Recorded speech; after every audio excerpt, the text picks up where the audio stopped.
Moj Bože, ponekad se pitam,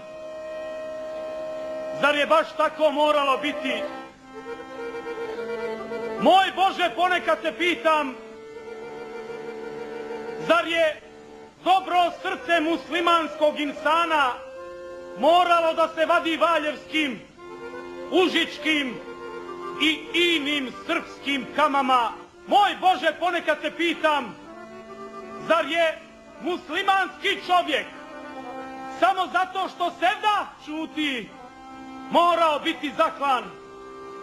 Pa što to mi nismo išli u Negotin i Kraljevo i klali njihove majke?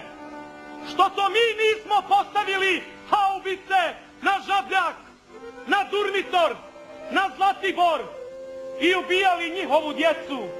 Nismo, jer mi volimo. Oni mrze, ne svi, ali mrze. Naše su džamije popaljene, mihrabi porušeni, mezarja uzorana, njihove crkve od Teočaka do Goražda ne dira niko. Naše su majke i sestre silovane, njihove se sunčaju po Adi Cigali i ljetuju po Budvi.